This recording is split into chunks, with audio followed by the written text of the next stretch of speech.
Hello, everyone, and welcome to 11 Foot Pole, a tale of high adventure set in Gavin Norman's Dolmenwood fairy tale.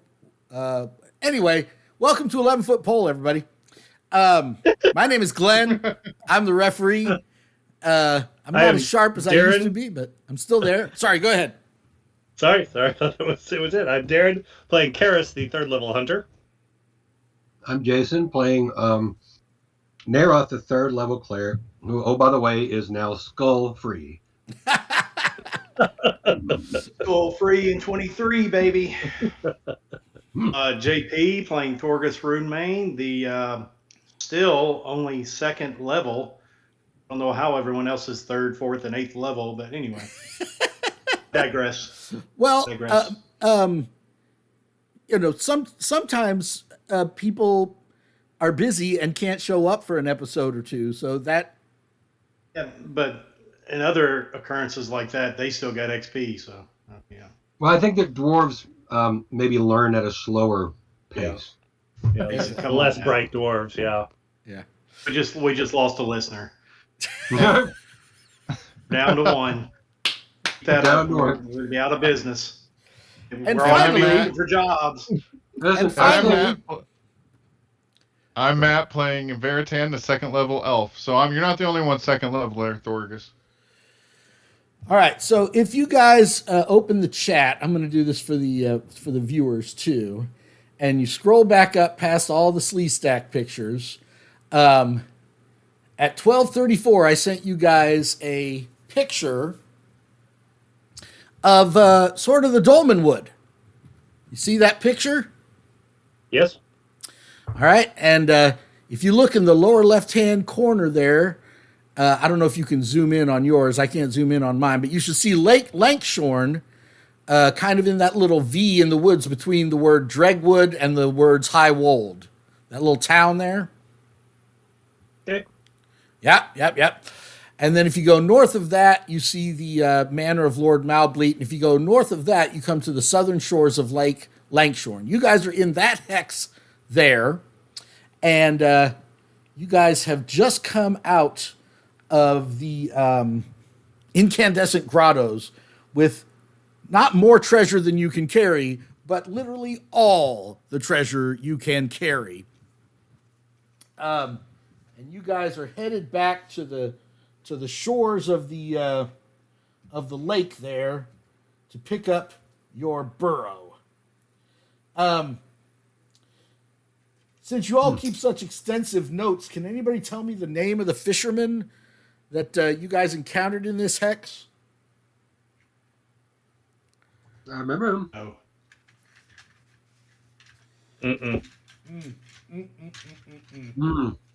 Simon Peter? Nope. That would be surprising. Yeah.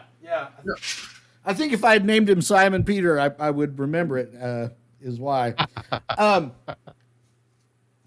So you guys make it back to the shores of the lake.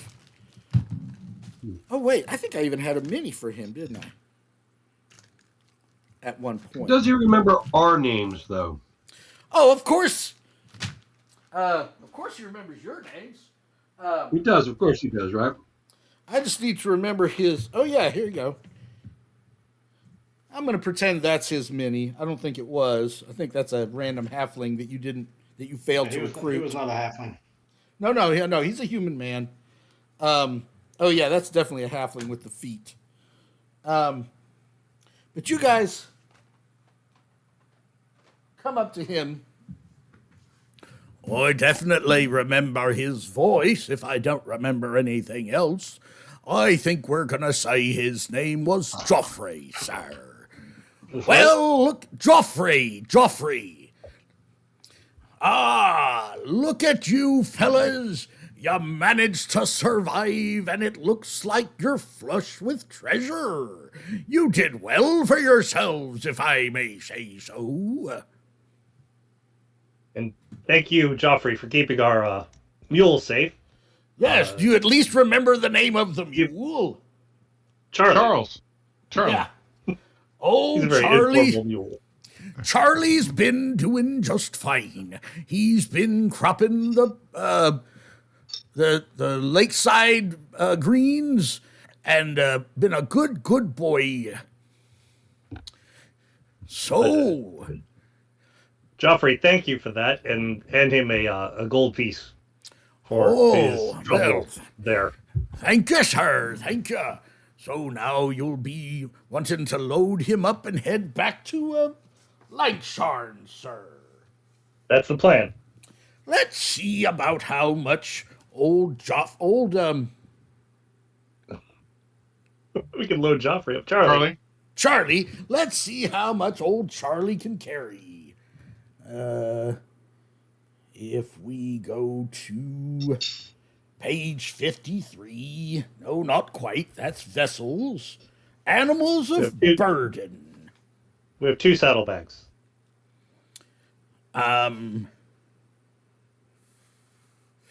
The saddlebags can hold 300 coins of weight, sir. Can I put my backpack on Charlie? You certainly can. Now, How much can Charlie hold? Charlie more the can question. carry, if he's encumbered, unencumbered, he can carry 2,000 coin worth of weight, sir. And still maintain a 120 movement rate, which is probably what you all would have if you weren't wearing any armor. So we all have 400 in our backpacks, right? Mm-hmm. So am I overthinking this? Just we just get to town and not do math about going back in and getting more? Do we just go? Yeah. Okay, let's just load our backpacks if we can onto Charlie. So the Of course you 400, can.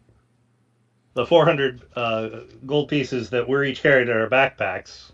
Mm-hmm. So that would put be those in only the saddlebags. that would only be 1,600, sir. You could transfer Right. some of that gold into the saddlebags and just put the backpacks and tie it onto him. He could still go 24 miles a day. And then we could, the math is however you want to do it. We could then fill the saddlebags and stuff for our backpack, and then put our small sacks in our backpack, and then Right. we would be have both our hands. Right? So let's right, do that, right. and then get going. So Yep. what is the total gold value that you guys are bringing out? Or do you want to just do it individually? Do you want to get XP for the amount that you personally carried out? I mean, we're running about 600 each, right? 400 in your backpack, and then 200 if you have a small sack. Yeah. I'm bringing out less Yeah, I don't have a small sack. because I came in with Actually, some my gold. backpack. Yeah. Huh? Yep. Yep. She said you had a small snack. I think so. So if everybody would keep up with their own gold, which would probably be more fair, and then split the jewels and stuff, because like we were only able to carry what we could carry, and I carried in some gold with me. I don't know why. Right. So I'm carrying less out with me. But we need to add it all together so we can split it as far as experience points go. You guys Okay, are about to get so- back to town. So Darren, you be the Would you- record keeper. How much gold total are you bringing out? Okay, so hold on. I'll get a new sheet of paper here. Mm-hmm. I am bringing out a total of 40 platinum pieces that I was carrying from finding. Okay. Uh, So that's 400 and- XP and- worth. and Wow. then 360 gold pieces Okay. in my backpack, and then another 200 gold pieces in my small sack. Okay. JP, what about So you? you said I don't have it. I don't have the last haul written down. I thought we just filled our sacks up with 400. okay, so your Right. backpacks carry 400. So we dumped everything out of your backpack and Right. put 400 gold pieces in there. So that's another 400. And then were you carrying a sack, JP? I have a small sack, and in it, before anything, I had 120 gold piece, 42 silver, so that's 142. So I had room for 58. Actually, I got rid of the silver, I guess. So I had room for 80 more gold. Uh-huh. So 600 gold, I guess. Okay. So total of 600 for JP, Darren. And then Okay. Matt, you're bringing out 400? Yeah, I got 400 in gold. Uh-huh. I've got down 2 amulets worth 200 gold pieces each. Okay. Those were the ones we had to trade on the island. Yeah, I thought Oh, so. okay. Oh, that's right. That's right. Okay. Let me mark those off then. And I have a rainbow glass dagger that was worth 40 platinum. Okay, so that's worth 400 XP, Darren. But is that your magic weapon? Are we? You still get Keeping experience that, points or- for it. You still Okay. get experience I'm points for it, even if you keep it. I'm sorry. So you said 400 for the dagger? Uh-huh. Yeah. Okay. And then what about you, That's Jason? it. That's all for me. I got 227 gold. That's it. Okay, so 227 experience points.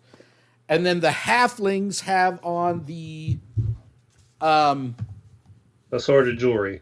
assorted jewelry. Does anybody know how much that's supposed to be? You did not tell us.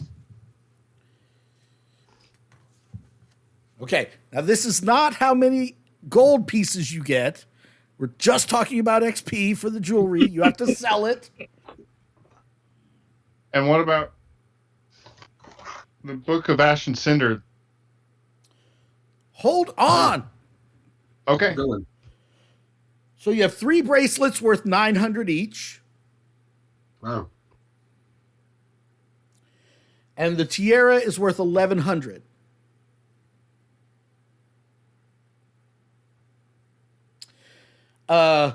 You won't get XP for the Book of Ash and Cinder until you turn it into Lord Malbleet. Okay. All right? So, Darren, add all that up. Give me just a second. Well, if my fingers weren't so enormous. And that will still be short. Okay, so that's 960 plus. If we'd killed them, Mm. we'd have gotten the experience points. Yeah, that is how that works in old school games. Yep. Yep. I really think we got to question the value of having henchmen at this level when all they're doing is siping off experience. But we'd also have gotten experience points for killing the henchmen themselves. They're worth experience points. I killing Wow. my workers. It'd been a net gain. Not henchmen, they're hirelings, and they This work. is for me. disturbing insight from our cleric, I must say. Yeah. Yeah. No, the dwarf He is ain't trying all to good. point out, it's hard to, good help is hard to find. So that was 1,036. 1064. 1,064. Let's see if we level up. There's no we in level. Well, let's see if Neroth levels up. Could give it crap about Thorgus. You level up every 1,000 XP, apparently. I know. That's why. Yeah, I know. That's All why right, we're so- cleric. So who all is leveling up? I got to look up my chart. No, Yeah, I'm still- Jason. I'm going to pause it So again. there need to be more No, halflings. Listen. We've got the XP waiting for us. Let's say a halfling can carry, 400 gold pieces? You give them, let's see. 6 of it. We give them, 5 gold pieces each or 10 gold pieces each to carry that out for us. But they get a split of the experience. But they get the experience. They get equal Is splits there a of the difference? experience. But here's We what have them we're bring trying it back. We have them bring it back just shy of town. Then we leave it there. Is there a Go difference back and between forth. hired men and hired guys of the party? Is I think what we're saying. And henchmen. Yeah. Yeah. Well, they work for Thorgus, so I can tell them what to do without giving them experience points. They're not leveling up. They're not getting promotions. All right. So if you turn to page 56 of Gavin Norman's rules tome, retainers are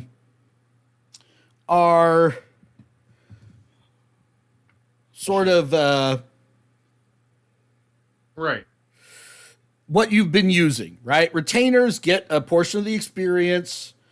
You can only have so many based on what your charisma is, so on and so forth. Now there's mercenaries, and then there's specialists, So you would not have to split the experience with them if they were not being exposed to any relevant danger. If they go So if they stayed with Charlie while we went in, exactly. But I mean, at that point, if they're going into the incandescent grotto and risking the encounter rolls, they're considered retainers and they're going to get experience. So JP, under OSHA, under medieval OSHA Domenwold rules, you can't order them to just go into the dungeon as part of their regular hazard pay. OSHA is more of a recommendation. Oh, I know firsthand from this. I have insider knowledge. It's more of a recommendation. I see. Well, So I think maybe if we can go down, if we buy a couple more mules, essentially we could probably clear out this place in one more, a couple of mules, cart, whatever. We could probably clear it out in one trip in terms of to town and back, but we might have to go through the dungeon ourselves like twice. right? Put me this one. We already got the experience points for the gold we brought back, right? Right? yes. We can spend it on whatever we like, right? Correct. Okay, so let's start. We'll use this as seed money for what we talked about off air with our plans. Yeah. Mm-hmm. So we start. We buy a few mules, donkeys, couple of carts. Start getting our stock up, kind of like buying some used cars and do a car lot. So we start buying this stuff, and then when we get back to town, we'll have 6 donkeys and 2 or 3 carts or something. Now we find us a little place to operate out of, and we start our thing. So a cart costs 100 gold pieces. Drop in the bucket, Glenn. We're rich. I understand that you're rich. I'm just telling you what you would be talking about. So you would need a second mule to pull the cart, right? And then the cart can carry 4,000 gold. Unless you get 2 mules on it, in which case it can carry 8,000 gold. So why don't we buy 2 more? How much are mules? 30 gold. Okay, let's get 2 more mules. Attach them to the cart. I'm sorry, you said 30 gold? Yes. 4 mules. But you don't just... And then we have Charlie, so we can load up Charlie and then put the other 2 mules in the cart, and that should get us the rest of the horde. He was saying it was $15,000 or 15,000 gold pieces, and we just cleared out a chunk of that. All right. In that case, you're wanting to head on over to Bogway's Tavern and Stables. JP, do you want to roll your hit points for your new level? Already did. Oh. Sorry. How anticlimactic. How many did you get? 6 plus my 2 for con, so 8, which is Nice. not bad. Not bad. Good roll. Good roll. I wanted you to bring your camera around and have a drum roll and everything. But okay. It's still up. Hold on. It's still up.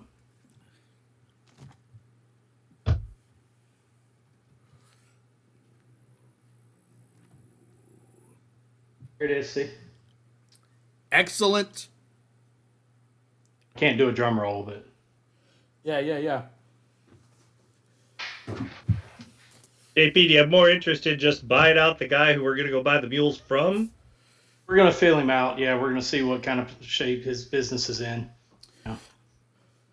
So, what he's got...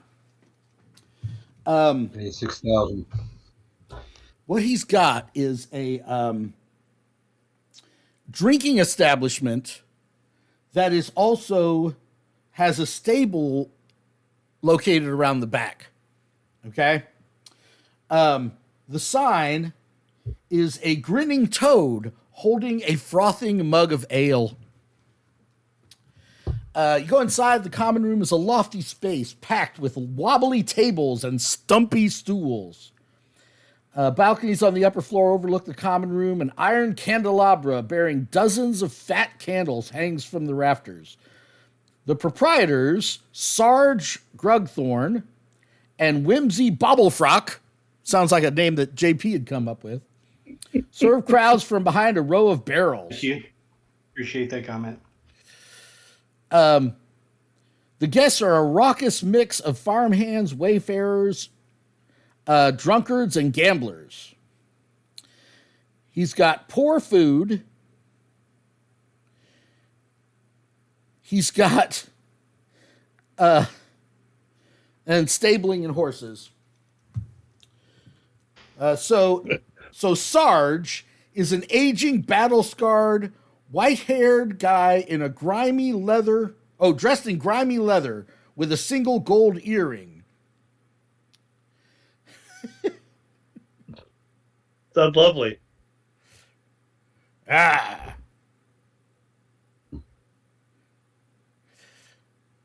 Well, it says my personality is scowling, mean, laughs readily and heartily, and pulls one ear when thinking.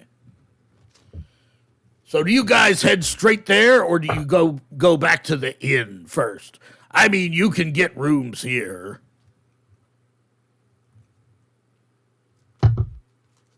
I guess maybe walking in carrying so much gold. I mean, it might be a bit conspicuous the way you all jingle when you walk. That's kind of what I'm asking. How do you guys want to handle it? Let's go back to the inn and stash some more in our lock boxes in our room, and then go back a little more discreetly. Can I get one of those little change things that I wear around my waist? Gold pieces. With copper, silver, gold, and platinum. When we were paper boys, and you'd reach down to get change, and yeah. So you guys are talking about this on the march back,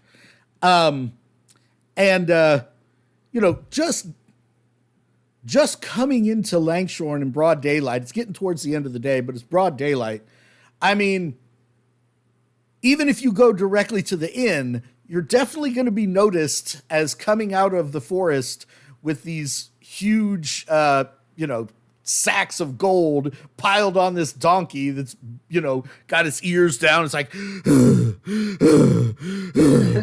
so you guys are coming out of the forest, and you see you remember the tower of the church has that beacon, right? The beacon of Langshorn always has this burning fire on the top of the tower of the church. You guys remember me setting this up? Yeah. Okay. Yeah. Mm-hmm. So you guys are just almost coming out of the woods, and you see the beacon in the distance, and you guys have a chance to talk about, like, do you guys just want to parade into town with all this gold, or what do you want to do? What do you think? What's the idea if we went over to the Lord's Manor, gave him a book, and then see if he would strike up some kind of arrangement to watch our massive wealth? This be the under the counter money we were talking about earlier? Well, or just it seems to make sense of making some sort of alliance with this guy, right? If he's that powerful and in this area, we're doing a quest for him, maybe we can strike up a business relationship. Yeah, so you're talking about Lord Malbleet, what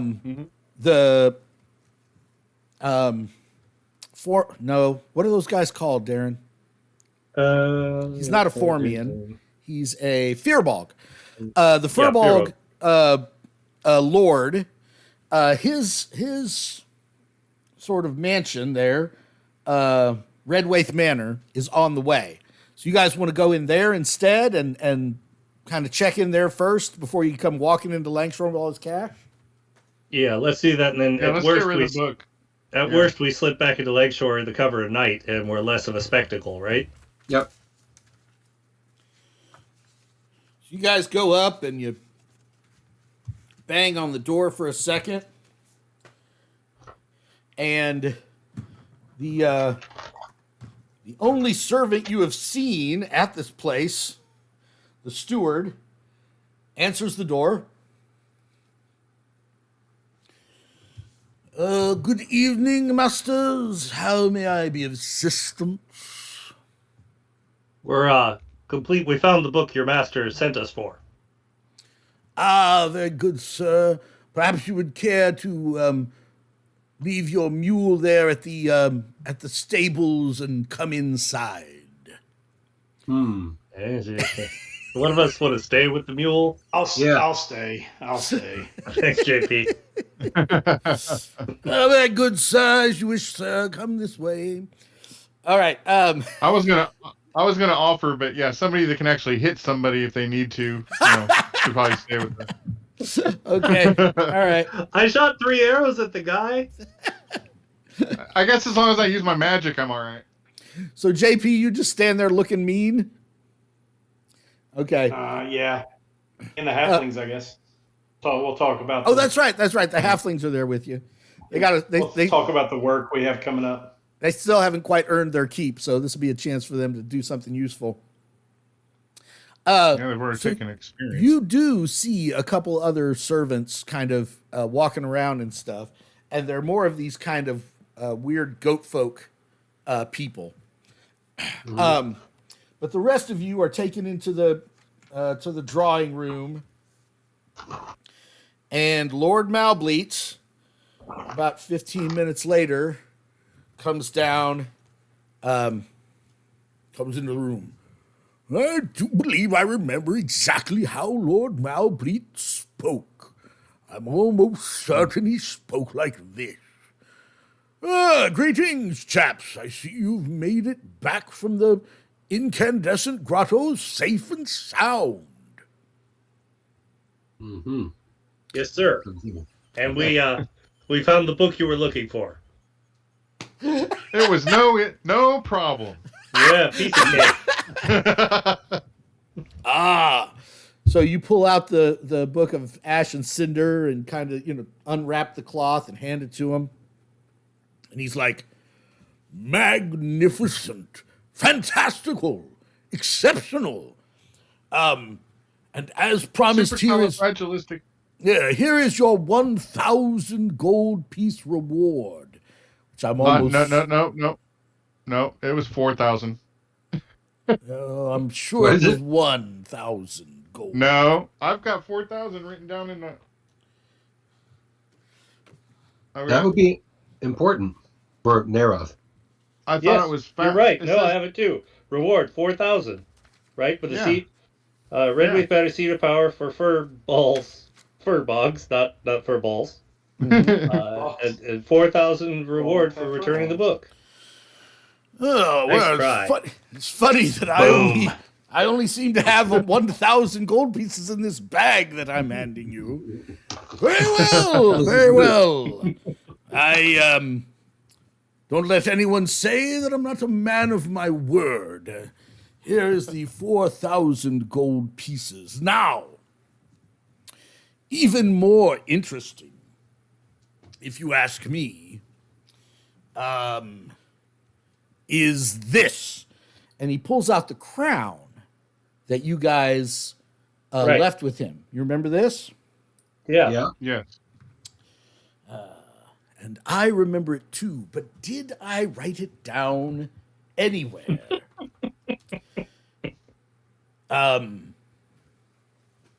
Yes. So, about that. Let me pause this for just a second. What does it take to you to 4th level, Jason? 6,000. And I'm at 5360 right now. All right. Not So counting... we'll say y'all can you can each write down 1,000 gold pieces from that. Level up. But don't worry about that right now. Role play. Stay in the game, okay? All right. No. Leveled up. Okay, you leveled up.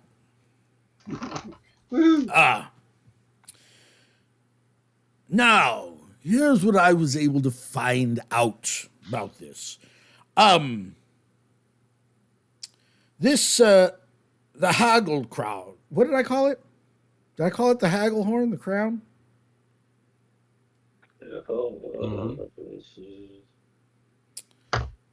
Sure. It's called the haggle horn. It is a family heirloom of House Hogwash and would be worth a fortune to Baron Hogwash for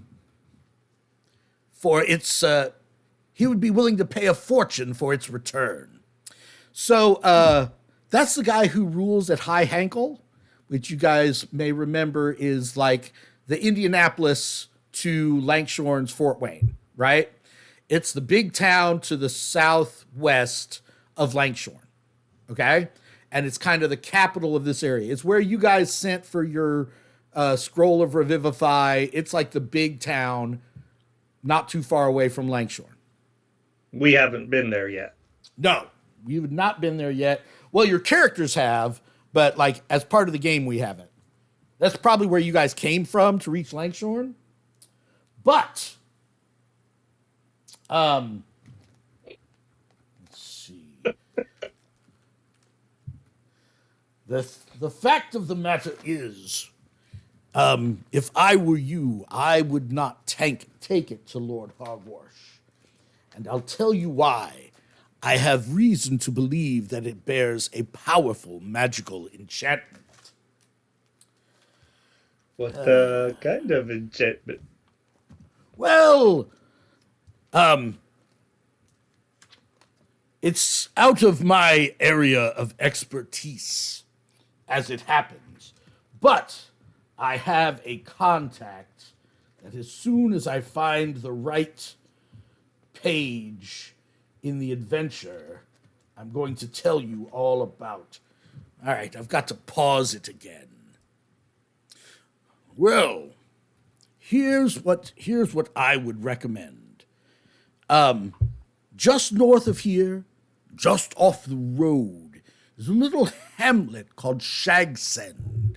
You won't even notice it unless you're looking for the little marker by the side of the road. There's a narrow little path that runs up the hill to this sort of little hamlet up on the hillside.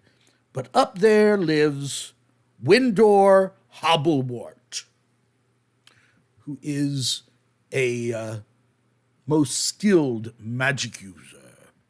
I have a working relationship with Hobblewort. I write that one down. Windor, Windore, Hobblewort, Hoblewort. Yes.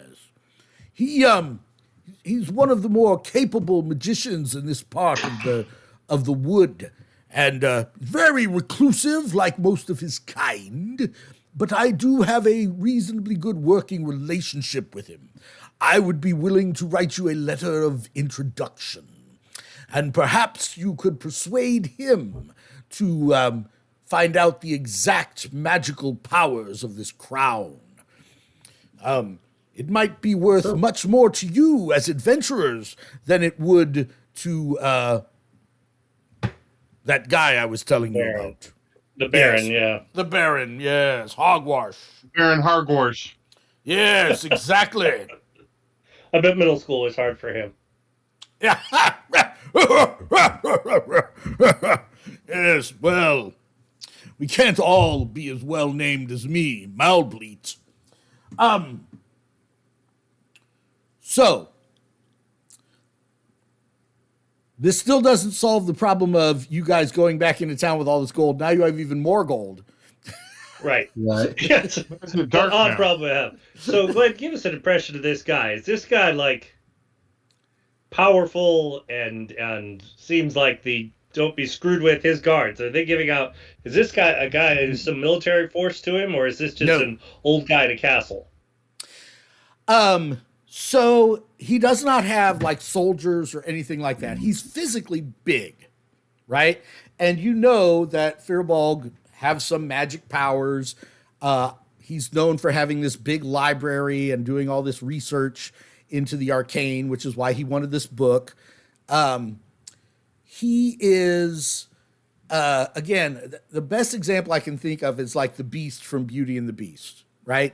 He's got this great big sprawling estate, and nobody's going to mess with Lord Malbleet, right? The people of Langshorn and even the Baron, treat these guys with respect and give them honors and stuff. Not because they have military power, but because they're kind of connected to the sort of ancient spirit of the forest itself.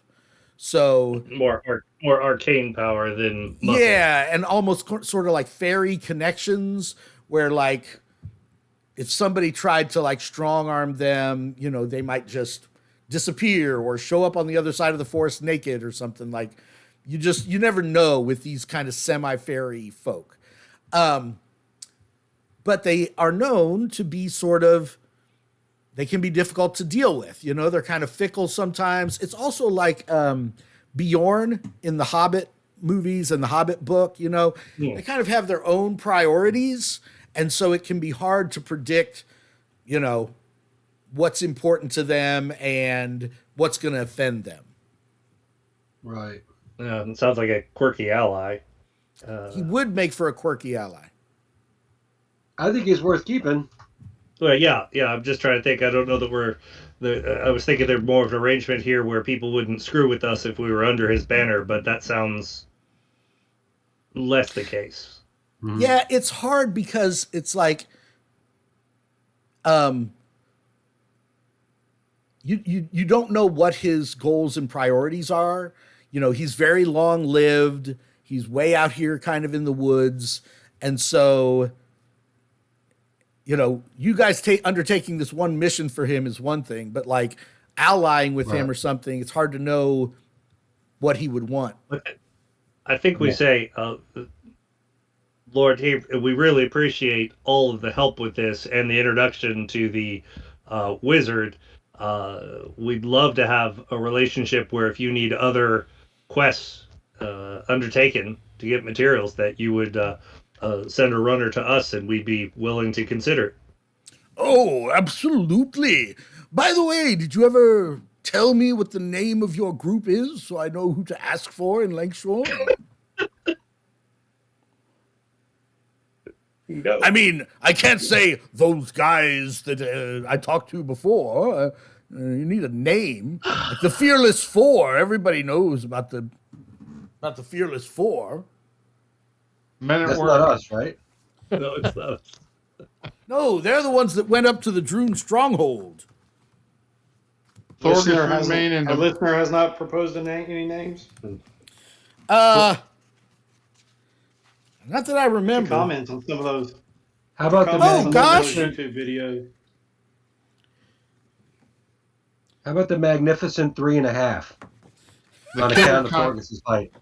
Killer contractors.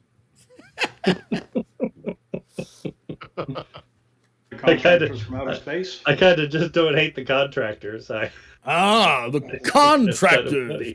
Very ominous sounding. I must admit. Like a band name, the Contractors.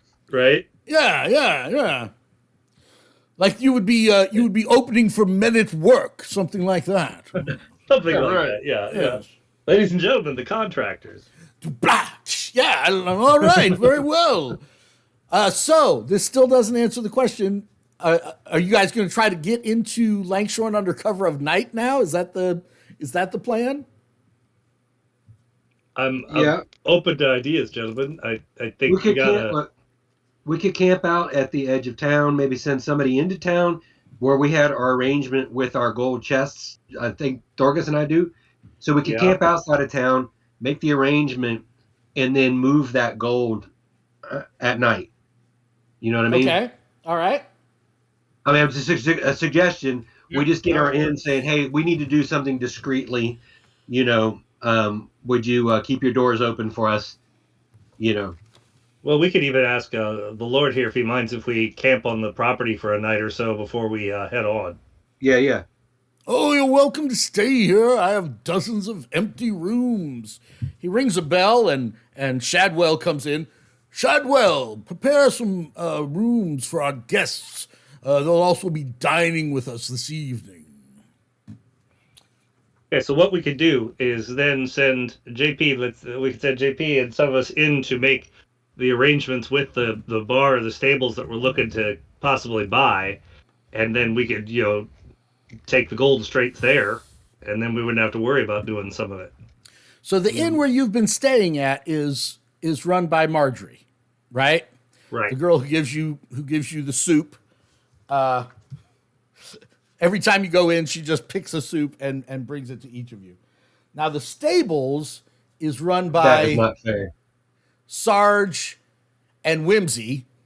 I did make a card for them. He looks like Peter Dinkler. He does a little bit look like Peter Dinkler. He does. Obviously a halfling and a human man. That place is a little more rough and tumble, but it might be the place you guys are going to buy and renovate. So, What do you think? You guys want to buy a bar and a stable? Yes. Well, yeah, I Let's mean, buy a yeah, bar. we're definitely going to inquire as to, Yeah. is there something else they would rather be doing in life at this point? But they could stay and run it for us and just work for us. Right offer just may not have ever come around. Come across there. Hey, Or bar not. where you get information. I think if you give them enough money to buy them out, then they're not going to want to keep working there. That's sort of the whole idea. They want enough money to retire. If they're going to keep working there, they want to work for themselves. They'll The not halflings have can plenty run of it. money. You Yeah. got plenty of other halflings to fulfill Mr. Froppelstock's jobs. So It's Bobble Frock, not Stubble Frock. mock. Like you purposely get it wrong every time. I love it. What I would really love is to have a whole adventure prepped for you guys spending the night in this creepy, almost abandoned manor, Redwaith Manor. I think I told you guys the Kickstarter that's currently going on that we want our fans to definitely go and back.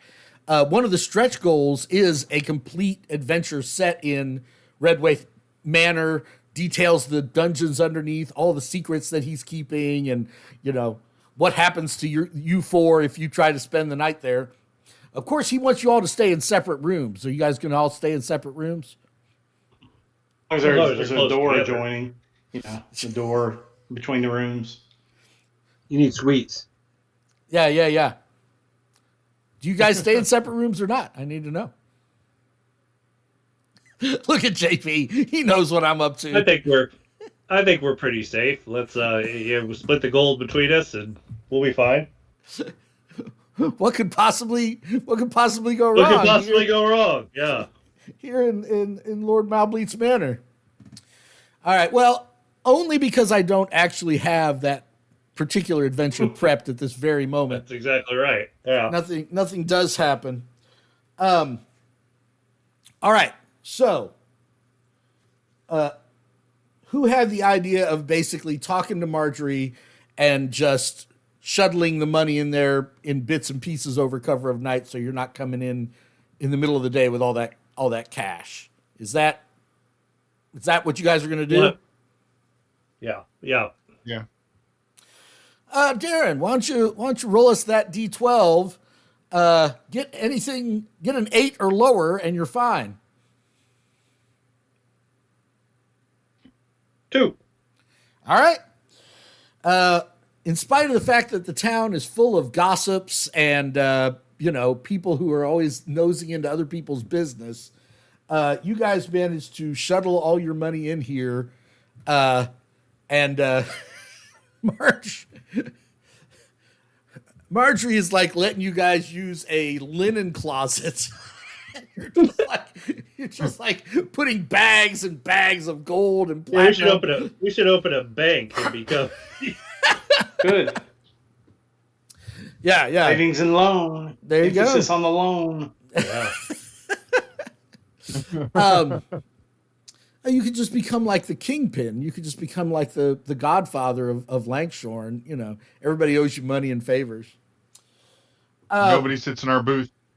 Oh, I like the definitely sound. not. Definitely not. And y'all complete a long rest. Jason, your character can level up. We're gonna stop this session here. But I want you guys to talk about is your idea to definitely try to buy the slightly rundown a bar / stable and turn it into the core of your mega $1 million I guess it empire? Would. Not to sound too much like JP, but I think let's take a look at what options are in town. If there is something that is better than that that we could afford, no reason to hone in on that. If there's something else that's interesting, maybe we may be able to add one of those rooms where we hide all of our armaments. As we build armament and store gold and everything else. So there's the Church of St. Pastry, where you met the vicar. There's the Hornstoats Rest, where Marjorie is. There's the Man of Gold Apothecary. You met him. There's the Bladesmith. I can't remember if you guys have met him yet. And then there's basically Bogways, the tavern and stables. I mean, there's not a lot going on in downtown Langshorn on a Friday night. Let's just put it that way. Well, we might consider if we do end up buying someplace, zoning restrictions, in case we want to expand. I can take care of those. Dorgus, yeah. This is a fantasy game. We don't put government bureaucracy. Oh, are you kidding? That's my whole job. Basically, that's your job, not ours. Do you want to buy Marge's place and start with that? It doesn't have a stable attached, but it is a inn / pub. Or do you want to start with Bogways, which is a tavern and a stable with no inn attached? No hotel. I think we lean on or just buy both to evaluate the structure of those buildings and see which one's going to suck more capital from us. That and also whichever one we can expand off of, add whatever business. Who's got some land? Go at this point. We're joining land for sale. Yeah. Okay. Well, we'll discuss the zoning restrictions and nearby. This has become a middle-aged man game in a hurry. Yeah. So we'll discuss where this is going from here, whether or not this campaign will continue, or whether these characters will just retire and take over Langshorn, and we'll try something else. Let us know what you think in the comments. Tell us what you want to see next, and we'll see you next time on 11 Foot Pole.